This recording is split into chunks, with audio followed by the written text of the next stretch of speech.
ఇగో ఇందులో మీరు చూస్తే మీకు అర్థమవుతుంది. గత సంవత్సరం మార్చి నెల నుంచి ఆరోగ్య ట్రస్ట్ నుంచి అందవలసిన బకాయిలు అందడం లేదు. గత సంవత్సరం అంటే ఏ సంవత్సరం సార్ దామోదర నరసింహ గారు?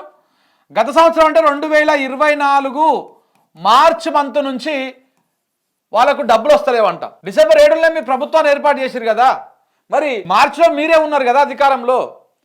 మీరు అధికారంలో ఉన్న పీరియడ్లోనే డబ్బులు రాలేదని చెప్తా ఉన్నారు వాళ్ళు హాస్పిటల్స్ వాళ్ళు. అంటే మీకు ప్రజా ఆరోగ్యం మీద అంత ప్రేమ ఉంటుంది అనమాట, మీది అంత డబ్బాచారం వ్యవహారం. ఏం చెప్పారు? డిసెంబర్ 9 తారీఖు నాడు అధికారంలోకి వచ్చిన 2వ రోజు నాడు డిసెంబర్ 9 నాడు మేము 2 గ్యారంటీలు అమలు చేస్తూ ఉన్నాము. ఒకటి ఫ్రీ బస్సు, ఇంకొకటి ఆరోగ్యశ్రీ పథకాన్ని 10 లక్షల వరకు పెంచుతున్నాము అని చెప్పారు.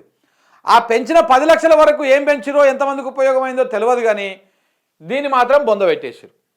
ఇప్పుడు ఆరోగ్యశ్రీ సేవలే లేకుండా పోయినాయి. ఎవరైనా పేదోడో ఆడో ఈడో పోయి ఏదైనా చేయించుకుందాం చూపించుకుందామంటే కనీసం అది లేకుండా అయిపోయింది పరిస్థితి. అలాంటి దుర్భర పరిస్థితులు ఉన్నాయి తెలంగాణ రాష్ట్రంలో. వీళ్ళకు పాలన చేత కాదు, ఎంతసేపు ఉన్నా ఇప్పుడు దామోదర నరసింహ గారు ఉన్నారు కదా, వీళ్ళ అల్లుడు గారి భూదందాలు ఎక్కువ అయిపోయినాయి అంట.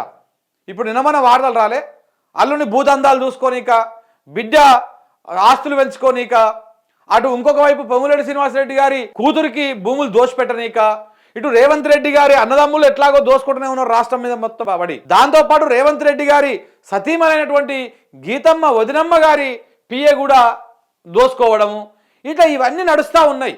వీళ్ళకు దీని మీద ఉంది ఫోకస్. ఆరోగ్యశ్రీని అందిద్దాము, పేదలకు మంచి వైద్యాన్ని అందిద్దాము, ఇట్లాంటివి ఏం లేవు.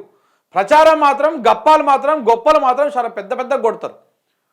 ఈడ ఆరోగ్యశ్రీ అందించలేనటువంటి మోతవారి ఆయన విదేశాలకు పోతాడు, బోట్లలో తిరుగుతాడు, మొత్తం మేము పెట్టుబడులు తీసుకొస్తున్నాము, ఏదో కట్టగడుతున్నాము అని చెప్పేసి అక్కడ బాకాలు ఉదేటువంటి ప్రయత్నం చేస్తూ ఉన్నారు.